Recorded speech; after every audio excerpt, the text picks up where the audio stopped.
Au terme de la semaine de la rébellion mondiale, Extinction Rébellion Québec a organisé le 13 octobre à Montréal une action de sensibilisation et de mobilisation baptisée Dying Climate. Les activistes ont faim la mort après avoir ingurgité une boisson aux saveurs de déni, de désespoir et d'inaction. Cette initiative fait référence à la tragédie de Johnstown où, à l'instigation du pasteur américain Jim Jones, plus de 900 personnes se sont donné la mort en buvant du jus de raisin de la marque Kool-Aid au cyanure. L'objectif derrière cette initiative est de dissiper le blocage psychologique qui empêcherait les gens d'agir, précise Elsa Képard, membre du comité d'action à Extinction Rébellion Québec. Quelque chose qu'on s'est rendu compte ça fait à peu près presque un an qu'on a le chapitre ici, c'est qu'il y a beaucoup de blocages psychologiques qui préviennent les gens d'agir face à la crise climatique. Beaucoup de gens sont au courant de ce qui se passe, ont beaucoup d'informations, mais décident de ne pas agir. Donc, avec Kelly, une des coordonnatrices de cette action, en fin de compte, c'est elle qui a eu cette idée parce qu'elle enseigne sur la crise climatique et sur l'éco-anxiété. Donc, elle a une idée Elle aimait bien l'idée du fait qu'on boit le Kool-Aid de la société et que ça, en fin de compte, ça nous empoisonne. Et on a élaboré là-dessus pour se dire, et si chaque état psychologique de blocage était traduit dans une saveur de Kool-Aid, donc ce qu'on appelait le Climate. Donc, elle a écrit ce discours avec cette idée en tête que je trouvais qu'elle était très percutante parce que c'est beaucoup les blocages psychologiques qui arrêtent les gens d'agir et il faut absolument mobiliser tout le monde pour contrer la crise climatique. Il faut mobiliser entre 1 et 3,5 % de la population, d'après ce que notre modèle de changement d'extinction-rébellion, qui est la mobilisation de masse pour une désobéissance civile. Face à l'inaction des gouvernements, Extinction Rébellion plaide pour l'instauration de mesures de guerre afin d'accélérer la lutte contre le changement climatique.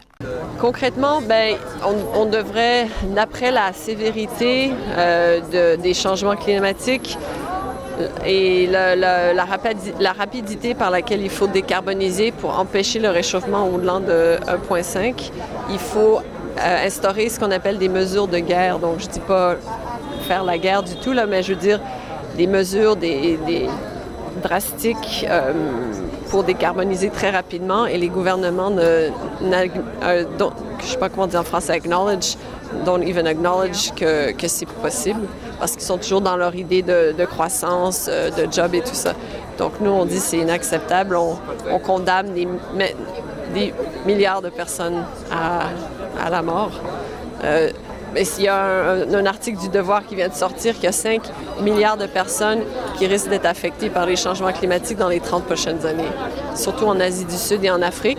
Et donc, les sociétés occidentales sont responsables en majeure partie des gaz à effet de serre. Donc, nous, on dit justement qu'on a encore plus de responsabilités pour contrer les changements climatiques, mais nos gouvernements ne veulent pas entendre parce qu'ils pensent que ça va réduire leur popularité auprès du public.